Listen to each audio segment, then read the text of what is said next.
Okay, so we're going to talk about a few things here today in the respiratory system. Just a few topics in this video. First one we're going to talk about is ARDs, or acute respiratory distress syndrome, and then respiratory failure, and then just a few things with ventilation, like PEEP, CPAP, SIMV, intubation, things like that, to compare and understand the differences. So to start, let's start with ARDs. I'll get my marker over here. Okay, so I'm going to draw some stuff on the board. Hopefully it's helpful.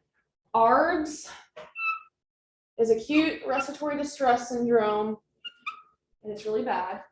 There are a few criteria that you have to meet in order for it to be classified as ARDs. The first one is it has to be an acute onset. This would be different than like someone who has like COPD for years, right? So this happens kind of suddenly. One of the big ones, I'm going to star this one. One of the big indicators and markers for ARDs is what we call refractory hypoxemia. I'm going to write that down. Refractory hypoxemia. Now, what this means is that, hypoxia is when someone's O2 stat is low. Refractory, the refractory part is meaning that this patient has hypoxia, but it's refractory to treatment, meaning that even when you put them on oxygen supplementally, it's not really helping fix the problem. Like you can put them on, 100%, right? 60 liters per minute, that's excessive. But let's say you can give them that much, and their oxygen status really isn't improving much. And you're like, okay, well, why is that? This is one of the bigger indicators of ARDs, is that no matter what you do as far as giving them oxygen, it doesn't seem to help a ton. It's just resistance to the oxygen intervention. All right, the next one is that when you get a chest X-ray, you'll see either a complete whiteout, or what you'll see is something that looks like ground glass showing up on the X-ray. These two things are indicative of ARDs. The whiteout part is due to like the massive amount of fluids. The fluids show up as white, and the ground glass. If you just imagine like particles, like literally ground glass up and just kind of sprinkled it on someone's lungs, it would kind of look like that in the X-ray.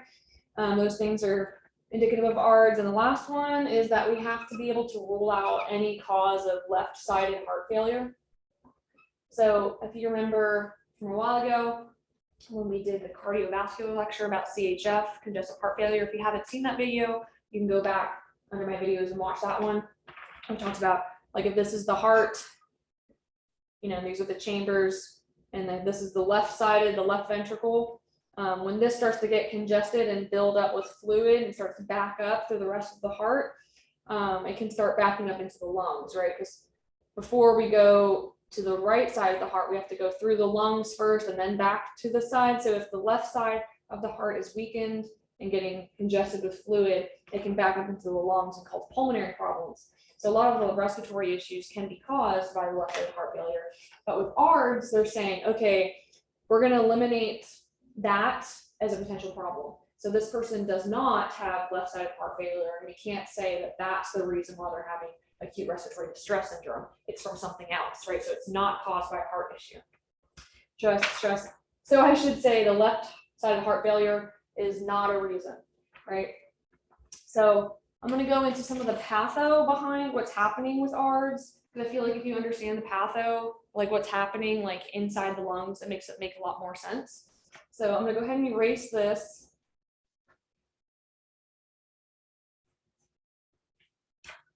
And draw a little picture. Okay. Very squeaky. Okay, so this is a blood vessel, and I'm about to draw here is, oops. Sorry, my art skills are not always the best. This is an alveolus, a singular of alveoli. Those little sacs that are in the lungs that are responsible for the gas exchange. So in the lungs, you have all these alveoli kind of at the end, and there's these capillaries and, you know, vascular network that is responsible for exchanging the oxygen and the carbon dioxide back and forth. So the vasculature is right here next to the alveoli. So when you breathe in, right, you're breathing in, all that oxygen can go into the bloodstream, right, and get carried to all your vital organs and whatnot. And all the carbon dioxide that's floating around in the bloodstream can be put into the alveolus and exhaled out. So this is what it looks like when it's normal. And I'll just kind of leave that like that. Now in ARDs, it's not working. So it's going to look something like this. And draw the same blood vessel again. Okay, and now the alveolus is going to look kind of funny.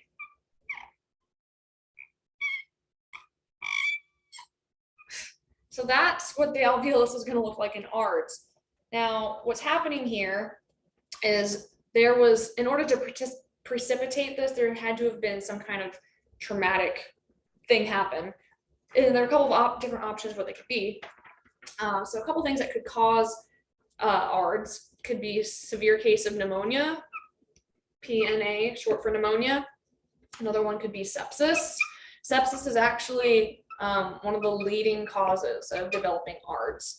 Another one is aspiration. You know, when you swallow, or sorry, like you take something down the wrong pipe, right? So like you aspirate applesauce into your lungs on accident instead of swallowing it into your stomach. And then another one is like a massive blood transfusion. So you're like getting like a large amount. I'm just going to put blood TX for blood transfusion.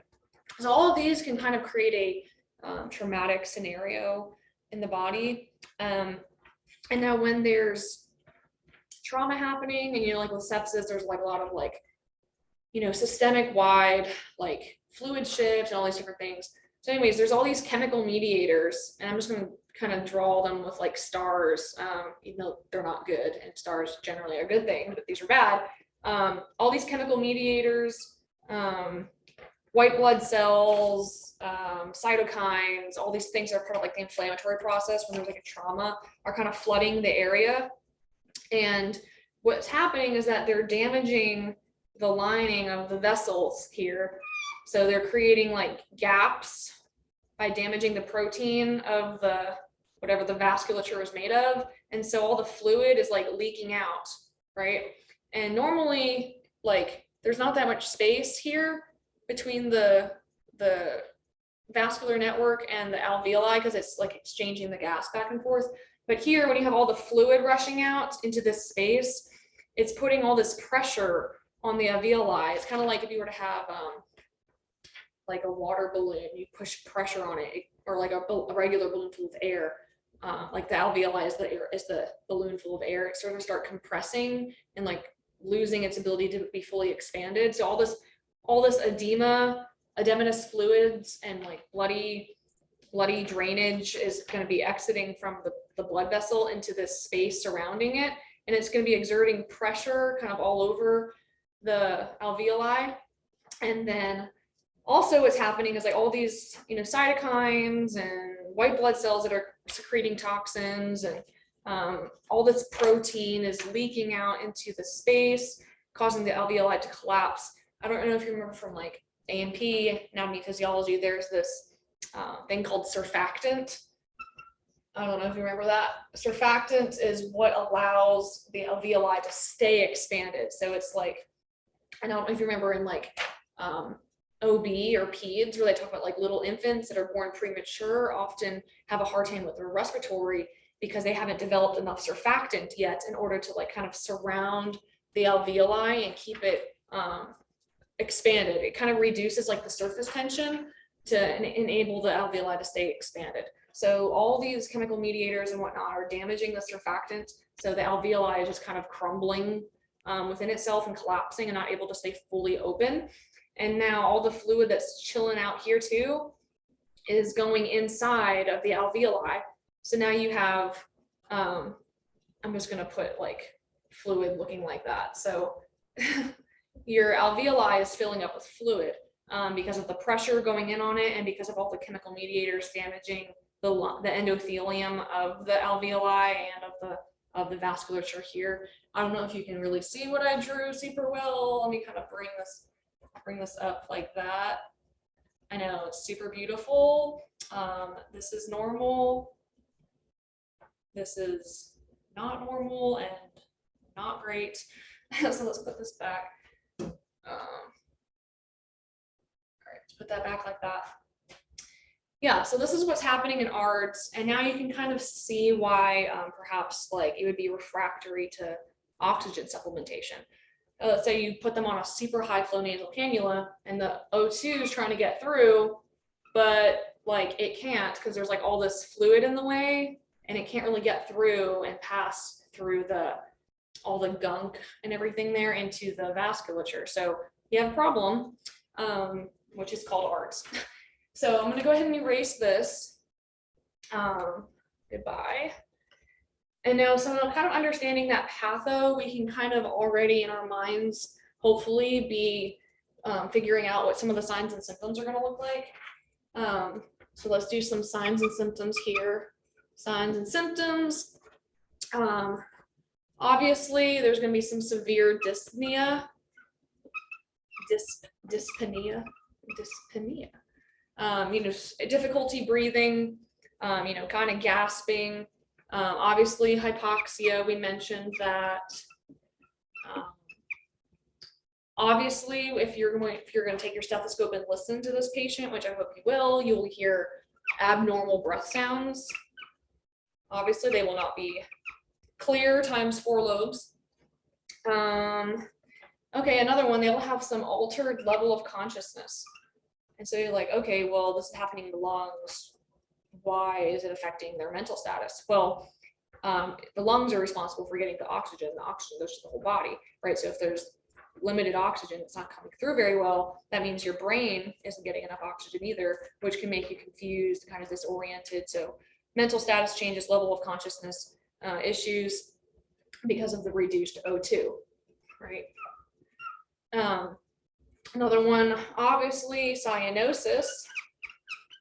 So turning of the fingers and maybe around the mouth, kind of a bluish color. You might also see some accessory muscles being used, like the ribs, and you can kind of see them heaving, kind of try and take in a big breath. You see that with little babies too when they're in respiratory distress. You can really see it because they're so tiny. So accessory muscles, we also call them retractions, to try and just desperately trying to get some air into the lungs. We'll see some tachycardia, because your body, one of the compensatory mechanisms that your body does when it's not getting perfused super well is it thinks, oh, well, let's just speed up the heart rate so that we can pump the blood faster, so that we can get the oxygen to us faster, right? But there's not the oxygen there, but your body doesn't know that. So, whenever there's a perfusion problem, whether it be due to lack of oxygen or you're bleeding out or whatever the reason, your body typically responds with tachycardia to try and get that blood pumping faster, to try and get more oxygen to the body faster. So this is ARDS, signs and symptoms. Now, what can you do about it, right? Like, how do you treat this? Well, probably what's going to happen is that they're going to be getting intubated. Let me go ahead and erase these so I can make room for the treatments. Erase these.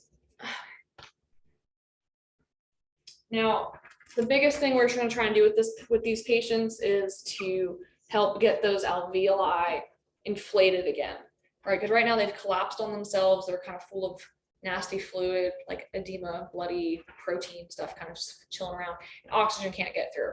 So what do we do to try and reinflate those alveoli? Well, we can start by giving them intubated, right? And that's a super fun thing to happen. I'm going to draw a little picture. Don't judge my artwork. Oh, this is rough. Oh, this needs to be bigger. Okay, let's try this again.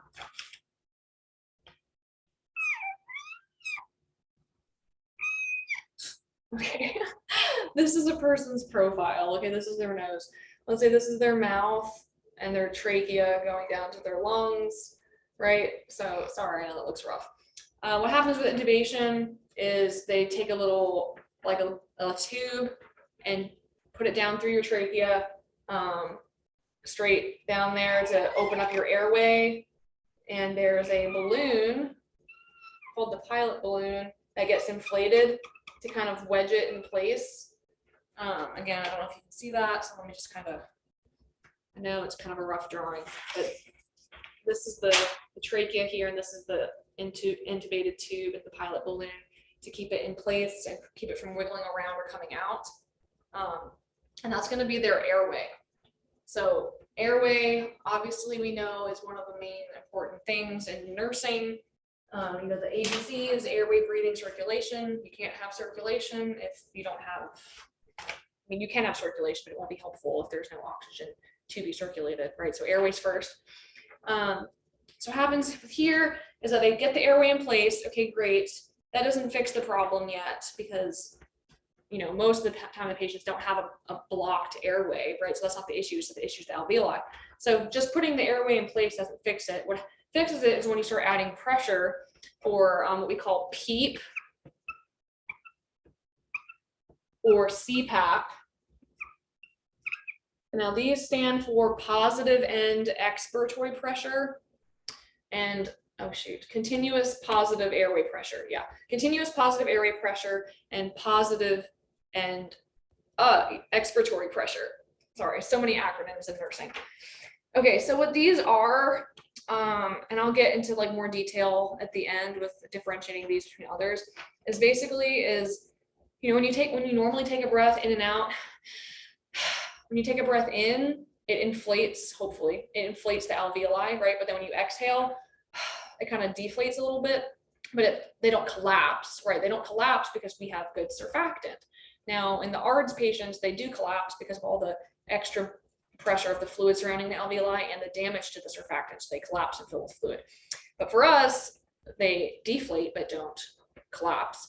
So what happens here is with the adding the pressure, both of these P's, you know, they stand for pressure, is it helps like continually keep those alveoli open in a sense by adding more pressure like down the airway, even when you're exhaling, to keep them from being able to deflate and collapse. So it's going to help kind of like, if you take a balloon that's deflated and you blow into it, it's going to start inflating again. So that's ideally what they're doing, is putting the airway down there to try to reinflate those alveoli, to kind of push that fluid back out. Because, okay, so if this is the, you know, deflated alveoli, it's not going to reinflate by itself if it's got all this fluid pressing in and kind of trying to get it to compress, until you get enough pressure inside from the air, from the intubation, from the PEEP or the CPAP, that can press pressure outwards, which will start to re-expand it again, if that makes sense. Once there's pressure going in, it will start to reinflate it. So that's the idea. What else? Another thing you can start giving them is corticosteroids. I'll come over to this side now. Corticosteroids are great for decreasing inflammation, which obviously is a huge problem in ARDs. You can, and this is something that's kind of controversial depending on the hospital and their policies and whatnot, but there's been research and studies done about the benefits of putting someone in a prone position. Usually in the hospital, people are supine or face up. So like if I'm laying in a bed like this is supine. And then prone be like I'm laying face down in a bed like this. And they say that some of the benefits of prone positioning or face down is that gravity, like when I'm laying this way, the gravity is like pulling the fluid down to the bases of my lungs. But when I'm prone, it allows all of the space in the back for the lungs to expand into the full bases going this way. And so they say that there's some benefit to that, to allow full expansion of the lobes back there. But it kind of just depends on the patient and what the doctors want. So there's pros and cons to both. So that's kind of one of those things where like there's been some benefit seen with some patients with prone positioning, but not always. Another thing is what we call EMCO, EMC Oh, what this stands for is extra. Oh shoot, is it ECMO? Shoot, I think it's ECMO. Erase that from your brain. I think it's ECMO. And this is extracorporeal membrane oxygenation.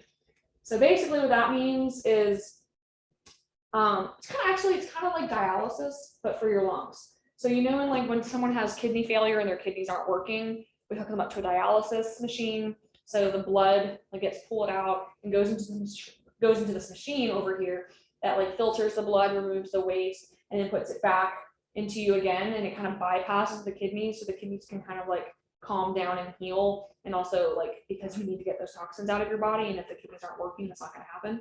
So this kind of does the same thing. The ECMO is basically a machine that does your breathing for you, kind of like dialysis. So your blood goes through this machine and it oxygenates it and takes out the carbon dioxide and everything, and then puts it back in there. And so it bypasses the lungs and gives your lungs a chance to heal, to rest, to calm down, but also not let you die because you need oxygen. So this is a cool option. Again, it's extracorporeal membrane oxygenation. Basically dialysis for your lungs. So yeah, so this is pretty much the basic quick and dirty of ARDs.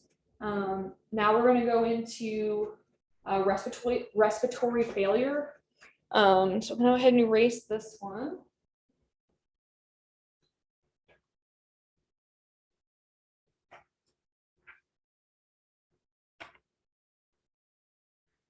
Right, so next, respiratory failure.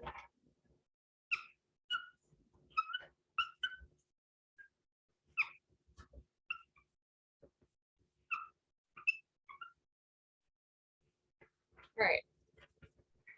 Hopefully you can see that. I don't know if there's a glare of the light. Okay, so respiratory failure either comes from, oh shoot, I dropped my pen. Sorry. Respiratory failure either comes from there being too much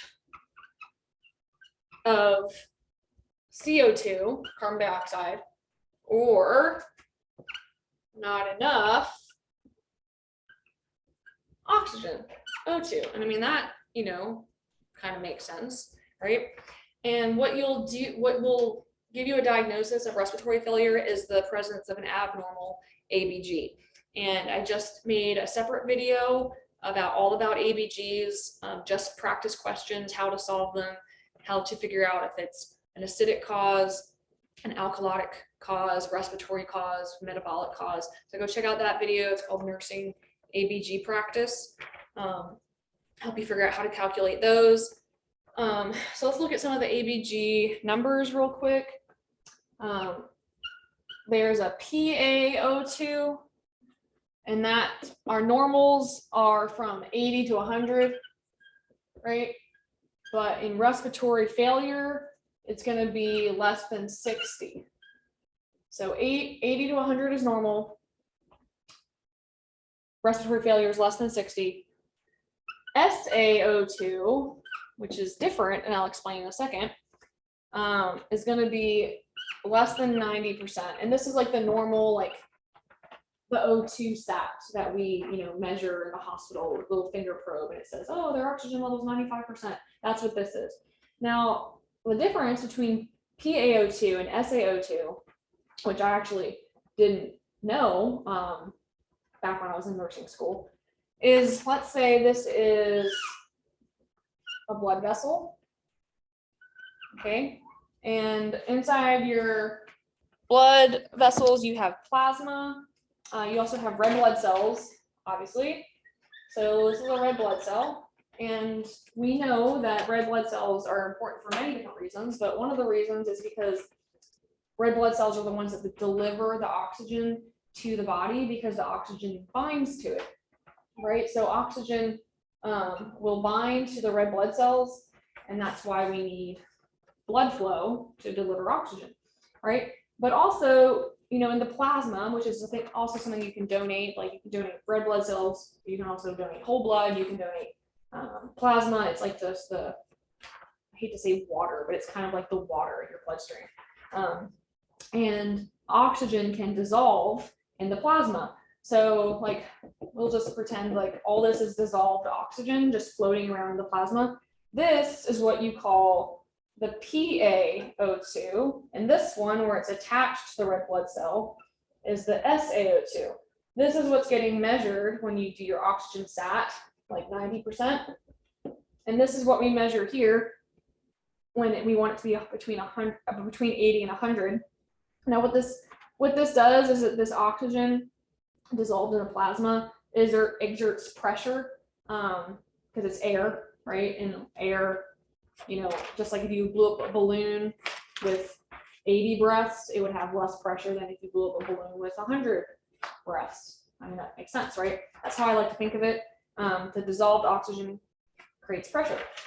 So that's what we're measuring, and that's what we're looking for. Some other values is that there's a PaCO2 as well, carbon dioxide, and normal is 35 to 45, and this is the number that you'll see when you do the ABG practice, when you can tell if the carbon dioxide is out of range when you do an ABG, arterial blood gas, and they take the blood from an artery and they analyze it, and they're analyzing how much oxygen is in it, how much CO2 is in it.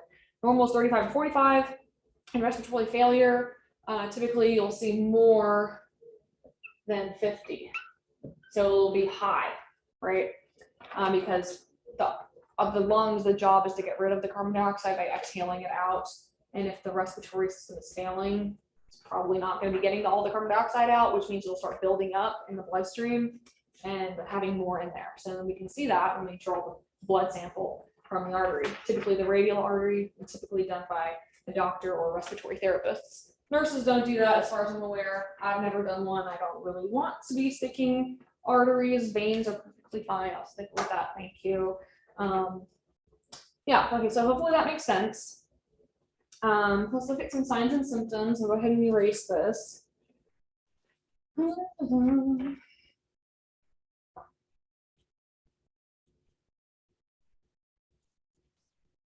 right. Signs and symptoms are going to be pretty much very similar to what we saw in ARDs. ARDs is just like really bad and a lot worse. So you're going to see use of accessory muscles, right? Makes sense because they're straining and struggling to get more air. They're going to have hypercarbia, which is an increased level of carbon dioxide, which is what we just said, struggling to exhale it all out. So hypercarbia. I've also seen hypercapnia as well to describe elevated CO2. So look out for both of those, hypercapnia and hypercarbia. Hypoxia, obviously decreased oxygen. Hypoxia and hypoxemia are both similar. Hypoxemia is related to in the blood, like the emia part, which references the bloodstream, like anemia. So someone will probably have some pallor going on, so they'll be kind of white and pale. Cyanosis, so they'll be white and blue. Tachycardia, just like we saw in ARDs, for the same reason. And what else? Confusion, same thing, like the level of consciousness status changes. So now we want to treat this, right? We're obviously going to put them on oxygen, and oxygen will be helpful. That's one of the ways to differentiate between respiratory failure and ARDs, is that when you put them on oxygen, for respiratory failure, it will help, right? Because in ARDs, the problem is that the oxygen can't get through the fluid in the alveoli. Whereas we're not talking about mess with alveoli, we're just talking about an imbalance of oxygen and carbon dioxide. So we'll put them on oxygen. It could be invasive and it could not be invasive. Invasive would be like an intubation or like a trach, whereas non-invasive is like a nasal cannula, right? Another thing, let me write these down for you so you can see it. Treatment. O2. Another one is elevate the head of the bed. Like if someone's struggling to breathe, don't have them laying down flat in the bed, right? Like sit them up. Like it's much easier to breathe when you're sitting up. You might want to give them some bronchodilators, right? Why would that be helpful? Because it opens up that trachea, opens up the lungs, and it allows more air to come in. Some examples like albuterol. You'll obviously take an ABG. That's not really a treatment. That's not like a diagnostic. Same thing like X-ray could be a diagnostic. And also you want to try and rule out, again, heart failure, right? So in this case, left-sided heart failure could be contributing to this, right? So someone's got congestive heart failure that just goes on, and their left ventricle isn't pumping the fluid out, so it starts backing up the pump, goes to the lungs, it can cause respiratory failure. But in ARDs, remember that the reason we have ARDs is not due to the heart, right? It has nothing to do with the heart. It's the fluid and the stuff in the alveoli due to there being like some kind of traumatic events causing those buildup of the chemical mediators, causing the fluid shift into the alveoli. So if someone has respiratory failure due to left-sided heart failure, it's respiratory failure, but not ARDs. So this could be a cause. This isn't a treatment, obviously, but it's ruling out this, ruling out whether or not they have left-sided heart failure. And if they do have left-sided heart failure, then you need to treat for that. And there's a whole other video all about how to treat CHF. So go watch that video. That's pretty much it. I did want to talk just for a quick second about people with COPD, and then we'll move on to the last thing. People with COPD are a little bit different than people without COPD. People with COPD have what's called a hypoxic drive. Basically, we all have an urge to breathe. Like if I hold my breath, I'm going to start feeling like, okay, after a minute, like I might feel like I really need to breathe right now, right? That feeling of like, I need to take a breath of air. So with COPD people, their urge to breathe is based on their need for oxygen. And you think, well, isn't that normal? It's like, well, actually, in most people, people's urge to breathe is based on their need to exhale carbon dioxide. Like we can feel subconsciously or like in our bodies, our brain knows that like our carbon dioxide levels are raising. And so like in our brains, like the part of the brain that like deals with respiration, because we don't like have to consciously think about breathing all day. The part that is in control of like how fast we breathe, if we breathe faster or slower, or like breathing at all, is monitoring our carbon dioxide levels. So when our carbon dioxide levels are increased, that's when we feel the urge to breathe, right? Now with people who have COPD, they live with chronic obstructive pulmonary disease, right? So in their bodies, their normal state is going to always have elevated levels of carbon dioxide because that's just how they live. Like they're obstructed and like they have the barrel chest and the perfusion, or so the gas exchange isn't super great. So like for them, they normally live with high levels of carbon dioxide normally. So if you see a patient with COPD in the hospital and their O2 sat is like 88, we don't freak out, right? Because that's probably normal for them. And also if we were to give them supplemental oxygen to bring them up to like 98% oxygen, they might stop breathing because their brains, instead of the urge to breathe from high carbon dioxide levels, their brains tell them to breathe when they need oxygen. So if we're constantly if we're supplementing them with oxygen to bring them up to like normal, then their brains are gonna be like, oh, well, we have oxygen, so I don't need to breathe. And then they'll just kind of like slowly stop breathing. So anyways, we don't really worry about like an 88% oxygen level with COPDers. They kind of can function better on a lower oxygen because that's what keeps them breathing. So that was just a side note, caveat. Now to end, I'm going to talk about just some things about PEEP, CPAP, SIMV, tidal volume, and those kind of things. Just because those things can be kind of confusing, and it's good to have some idea about what it all is. I know we do have respiratory therapists that kind of go super in depth and know more about this, but it's always good to like have at least a baseline understanding. So let's start with PEEP, positive end expiratory pressure. Now, when someone's on PEEP, they're typically getting 5 to 15. I don't know if that's going to be a number you're going to have to know in the test or not. So if someone has PEEP, they're going to be on a ventilator, either with a trach or with a intubation, like what I drew in the little picture of like the tube going down the throat. Typically, someone's intubated kind of like in emergency situations, and that usually won't leave that in there for super, super long. If someone's going to need to be intubated for a long period of time, they'll probably switch to a trach if it's going to be more of a long-term scenario, because it's not ideal to leave someone with a tube going down their throat forever, because it's just not a great situation. So anyways, they have PEEP, they're going to be on a ventilator, and the ventilator is going to be giving them a rate. Now, what that means is, like, you know, when you count respirations for a patient, you're like, oh, you know, 16 to 20 is normal or whatever. Our brains, like, I'm not sitting here like every second of every day, like counting how many times I breathe to make sure I'm breathing the right amount of times. Like, my body just subconsciously knows how much I need to breathe, right? Now, when you're not in a great state and you're on a ventilator, sometimes the patient like needs the ventilator to breathe for them and force them to breathe. And so depending on like what their ABG levels are, depending on like if their carbon dioxide is high or if their carbon dioxide is low, they might change the rate to be higher or lower. Because when you breathe faster, like when your respiratory rate is increased, you're exhaling more carbon dioxide more rapidly. So if my respiratory rate is like 30, I'm exhaling more carbon dioxide quicker than if my respiratory rate is like 12, right? And carbon dioxide is acidic, so if I'm losing acid faster, that's going to make me slide into a more basic part of the pH scale.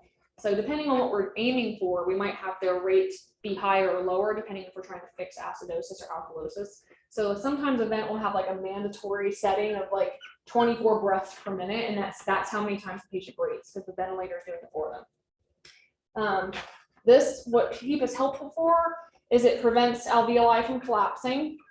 So I'm just going to put prevents a alveoli collapse, because again, it's that positive end expiratory pressure. So at the end of their exhalation, when it would normally start to collapse, they have pressure that keeps it open. Now, some problems with this is that it can increase your thoracic pressure, like in your lungs. Obviously, that's what it's doing. But if you have the PEEP too high, like let's say that they didn't calculate it super well and they had like the PEEP for like 15 for someone that's maybe smaller or doesn't have as big of a lung, you could pop their lung and give them a pneumothorax. So that's a risk, a complication, as possible pneumo, right?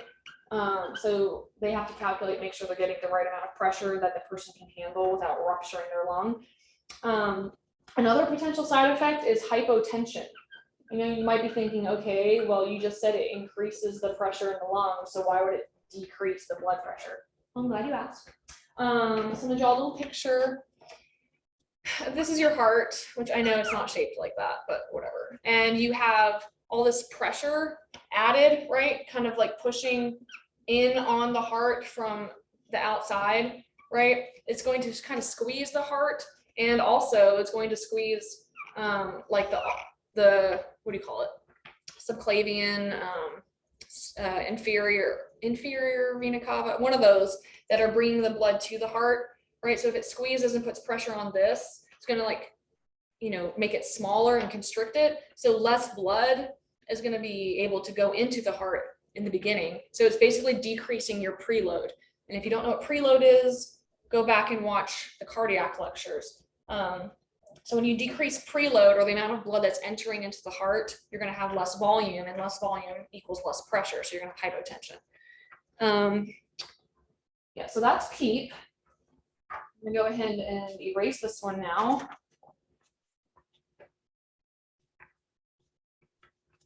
Next is going to be CPAP.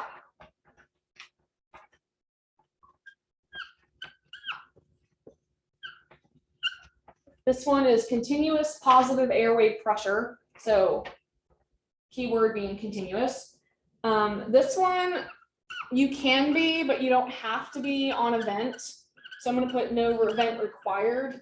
Like, for example, I don't know if you know people with sleep apnea, and the problem with them is that like their airways kind of collapse sometimes, and so it produces like periods of apnea or not breathing, where they're kind of like their tissues and their anatomy just kind of like closes as they're laying down like that. So some of these people wear CPAP machines, and a CPAP machine will continually have pressure blowing down to keep their airway from collapsing, so they don't like stop breathing in the middle of the night. So lots of people have like CPAP machines at home, which is not a ventilator, right? But you can have a CPAP setting with a vent.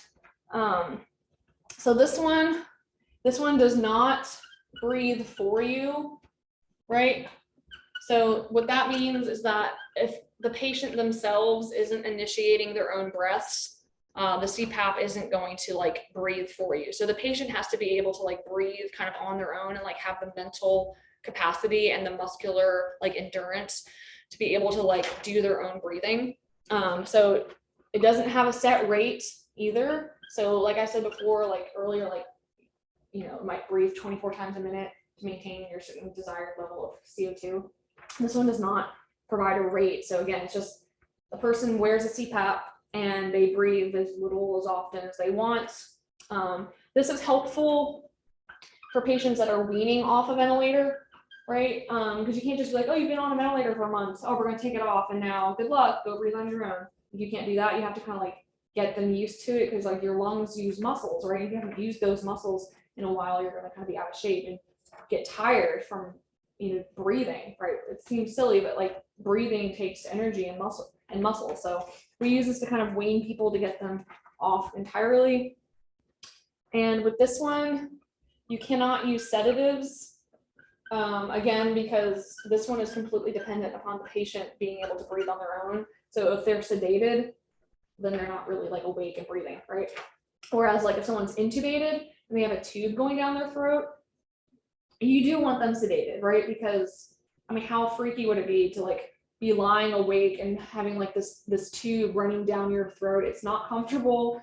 It produces anxiety. A lot of people, like when they start coming out of sedation, they start panicking because they have like this thing down their throat, right? So it's not a good situation. Also, people, if they're not like quite mentally aware, they can try and like tear it out and stuff. So not a good situation. We want to have those people sedated, but not with CPAP.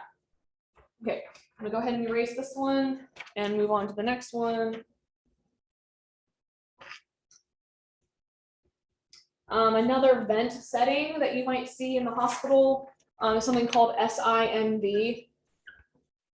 I was supposed to look up what this stood for and I forgot. I know it stands something like synchronized.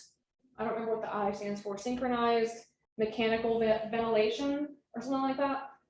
Basically what this does is, well, it's also part of the weaning process to get people to be able to breathe on their own and not require a ventilator with a rate to do all their breathing for them. So what this one does is, how can I explain? So let's say I'm like capable enough to initiate my own breaths, but maybe I just don't do it enough, right? Let's say like, you know, the normal is 12 to, 12 to 20 breaths per minute. Let's say I'm like with it enough to be able to like accomplish 6 breaths on my own spontaneously, but obviously that's not enough to like survive. So SIMV, what this does, this technology like works with the patient.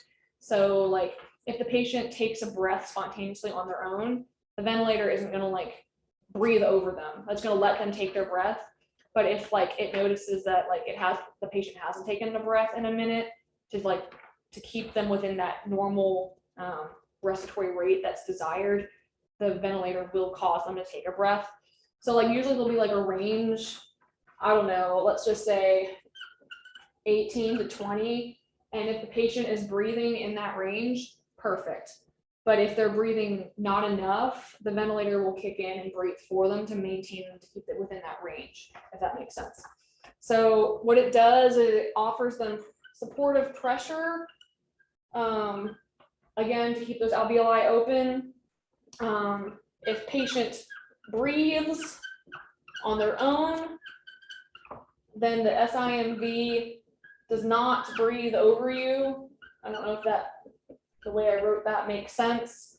And so it has a set number of like minimum amount of breaths per minute. So like I said, it wants to keep you in there. So a preset minimum, and this will change depending on like what their ABGs look like and where we want to keep their ranges in. So, you know, the doctors will change their orders and respiratory will be evaluating them. And then a few other terms, I'll go ahead and erase this. A few other terms we might want to be aware of. And those are tidal volume. You might have heard about that. tidal volume. This is, whoops. Tidal volume is the amount of air that's given per breath, right? So you can take a tiny breath or you can take a big breath, right? So the first breath I took like just a tiny little bit of air, right? And the second breath I took a lot more air. And so if you were to measure that in, I don't know how you measure air, milligrams, I don't really know. I like to think of balloons. If I blow in a balloon just a little bit versus blowing in a balloon a lot, the tidal volume is amount of breath that is given to a patient. So like tidal volume is a vent setting on the ventilator, because obviously you can't give the same sized breath to an infant as you do like an NFL football player, right? Obviously there's got to be a difference because people's lungs are different sizes. So they do it based on weight. So people who weigh more, they are assuming have bigger lungs. And sometimes it has to be adjusted. Maybe someone's just really obese, or maybe someone's like super skinny, but they have normal lung capacity like a normal adult. So amount of air, amount per breath, right? So it's basically the size of the amount of air that they're getting. Now the other thing I'm going to talk about really quickly is the different types of oxygen that you can give. There's a nasal cannula, there's a simple mask, a Venturi mask, and a high flow nasal cannula. And I'll just quickly write those values on the board so you can at least see it written down somewhere. Because we see nasal cannulas more than anything in the hospital, but they're not going to be useful for everything. So I'm just going to put nasal cannula. These are good if you want to give someone between 1 and 6 liters of oxygen per minute, right? And then if anything is over 4, you want to make sure you humidify it. I don't know if you've seen the humidifiers in the hospital. And if you think about it, like your mouth is a mucous membrane, and it's moist, hopefully, and it's not dry in there. But if you're like slept and breathed with your mouth open, you wake up the next day and it's super dry, not very comfortable, right? So like a lot of air coming in and out that's like just dry air is going to dry you out and not feel great. So if it's like above 4 liters of oxygen, they like to humidify it so it's more comfortable and not so drying to the nasal passages. Because if it's super, super dry, they could crack and bleed and just not be a great situation. Okay, so then they have a simple mask that you can do if you need to give someone more oxygen, if like 1 to 6 isn't going to cut it. This one, you can go from 5 to 10, right? But you have to get at least 5. You can't drop to like 3 because it's got the bag there. Or you're going to start breathing in your own CO2. So that's not good. So if you're going to go down to 3 or whatever, switch to a nasal cannula, because that way you can like exhale and you're not like trapping your carbon dioxide like in your mouth to breathe it in again. And then you've got a Venturi mask, fancy ones. Venturi masks, these allow you to give specific percentages of oxygen. So like, room air, I think is it 21% is room air. So it's not measuring like liters exactly, but it's measuring percentages. So you can give between like 24 and I think 60% of oxygen, which translates into 2 to 15 liters a minute. So we're stepping up, right? Like this is the least and we're going higher. The next one is called a high flow nasal cannula, or we might also hear it called a vapotherm. These are fancy. I've seen a couple patients with these in the hospital. These are nice because they are heated, so they heat the air. So it's not just like a lot of cold air rushing into your nose, and it's also humidified. And you can do up to 60 liters per minute of oxygen. So that's a lot. And on top of that, it also has PEEP, positive vent airway pressure.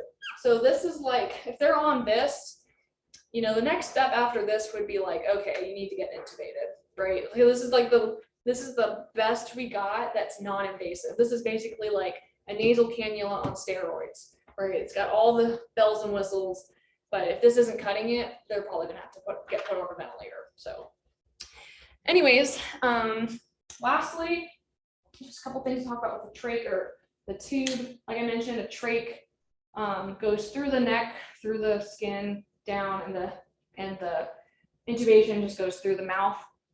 Trachs are for like long term. If someone has an endotracheal tube, there are a couple like nursing considerations you want to make sure you do. Number one is mouth care. They have like these swabs. You can do oral care with them in the hospital. It's super important because if they start to develop like nastiness in the mouth, they can create infections and start getting like ventilator associated pneumonia with all the stuff in their mouth that hasn't been cleaned that travel down to the airways. You want to make sure they're NPO, because if they got this tube down their throat, first of all, they're going to be sedated, so they're not going to be trying to eat anyway. But you definitely don't want them trying to drink water or anything, because it's very likely to cause serious issues with aspiration.